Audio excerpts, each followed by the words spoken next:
வணக்கம் மாணவ தங்கங்களா, நலமா இருக்கீங்களா? 12th standard chemistry unit 1 metallurgy உடைய இன்ட்ரோடக்ஷன் அப்புறம் இம்பார்ட்டன்டான டெர்மினாலஜி பத்தி தான் இந்த வீடியோ நம்ம பார்க்க போறோம். இந்த வீடியோல இருக்கக்கூடிய இந்த நோட்ஸை உங்க நோட்ல எழுதி வச்சுக்கோங்க. அடுத்தடுத்து வரக்கூடிய எல்லா நோட்ஸையுமே நீங்க நோட்ல எழுதி வச்சு படிச்சீங்க அப்படின்னா உங்களுக்கு ரிவிஷன் பண்ணும்போது குயிக்கா வேகமா பண்ணிட முடியும். அதற்காக என்ன பண்ணுங்க அப்படின்னா நம்ம வீடியோ பார்த்து முடிச்சுட்டு நீங்க இந்த நோட்ஸ் எடுத்து வச்சுக்கோங்க. வாங்க நம்ம வீடியோக்குள்ள போலாம். மெட்டலர்ஜினா என்னது சார்? மெட்டலர்ஜின்றது என்ன அப்படின்னா relate to the science and technology of metals.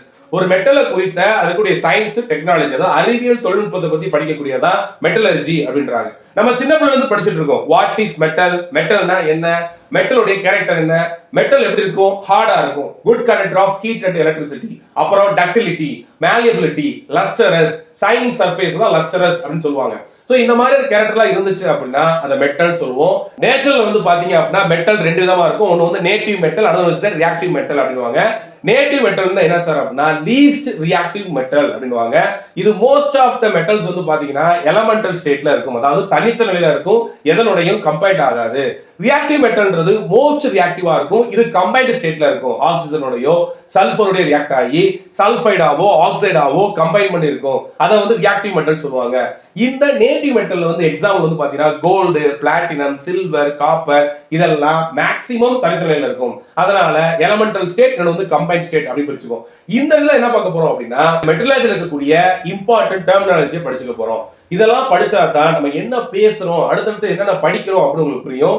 அப்படி பார்த்தோம்னா மெட்டலர்ஜில இருக்கக்கூடிய டெர்மினாலஜிஸ் மினரல், ஓர், கேங், ஃப்ளெக்ஸ் இதெல்லாம் வந்து பாத்தீங்க, அதே மாதிரி ஸ்லாக் இதெல்லாம் வந்து பாத்தீங்க அப்படின்னா இந்த மெட்டலர்ஜியுடைய டெர்மினாலஜி. சார் மினரல்னா என்னது சார்? மினரல் அப்படின்றது என்ன அப்படின்னா ஃப்ரீ ஸ்டேட்லயோ இல்ல கம்பைன்ட் ஸ்டேட்லயோ மெட்டல் லோ பெர்சன்டேஜ் பிரசன்ட் ஆயிருக்கும். அதான் சார் இங்க போட்டிருக்கேன். Low percentage of metal present ஆயிருந்துச்சு அப்படின்னா அது மினரல். இல்ல சார் அது high percentage of metal present ஆயிருக்கு அப்படின்னா அதான் என்ன சொல்லுவாங்க அப்படின்னா ஓர் அப்படின்னு சொல்லுவாங்க. இன்னொரு விஷயம் வந்து பாத்தீங்கன்னா அயன் எக்ஸிஸ்ட் இன் 800 மினரல்ஸ். 800 மினரல்ல அயன் பிரசன்ட் ஆயிருக்குன்றாங்க. ஆனா மேக்ஸிமம் எதுல பிரசன்ட் ஆயிருக்கும் அப்படின்னா ஹேமடைட், மேக்னடைட் அப்படின்னு சொல்லக்கூடிய இதுல தான் மேக்ஸிமம் நம்பர் ஆஃப் மெட்டல்ஸ் இருக்கும். அப்ப ஹேமடைட் மேக்னடைட் என்ன சொல்லுவாங்க அப்படின்னா ஓர் அப்படின்னு சொல்லுவாங்க. அதர்ஸ் எல்லாமே என்ன சொல்லுவாங்க அப்படின்னா மினரல்ஸ் அப்படின்னு சொல்லுவாங்க.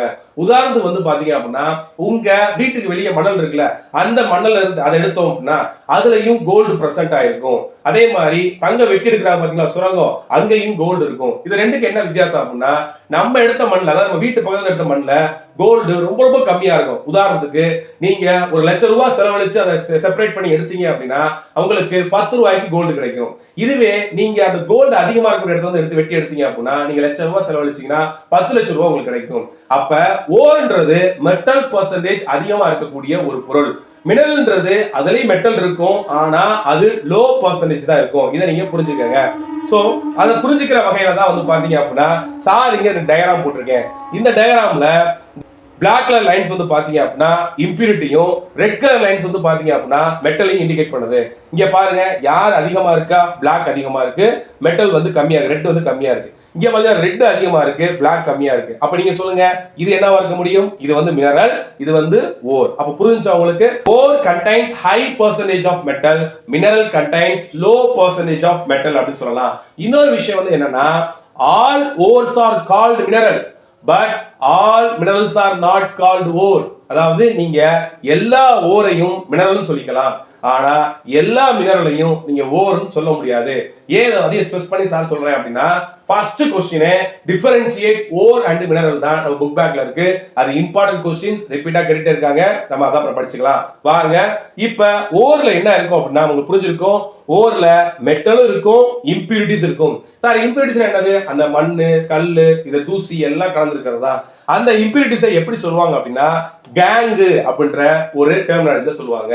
அப்ப கேங்னா என்னன்னா இம்பியூரிட்டிஸ். சரிங்க சார், இந்த இம்பியூரிட்டி இருக்குல்ல, இந்த மெட்டல் பிரசன்ட் இந்த ஓர்ல இருக்கக்கூடிய இம்பியூரிட்டி இருக்குல்ல, இதை நம்ம வெளியே எடுக்கணும்ல, வெளியே எடுக்க ஒரு பொருள் போடுறாங்க, அதுதான் ஃப்ளெக்ஸ். இந்த ஃபிளக்ஸ் இந்த கேங்கோட கம்பைன் ஆகி நமக்கு ஸ்லாக் அப்படின்ற ஒரு பொருள் தரும். ஸ்லாக்னா தமிழ்ல கசடு அப்படின்னு பேரு. அதாவது இந்த தேவையில்லாத இம்பியூரிட்டியை வெளியெடுக்க, அதாவது ஃபியூசிபிள் மெட்டீரியலா மாத்துறதுக்காக ஒரு பொருள் போடுறீங்க, அது ஃபிளக்ஸ்.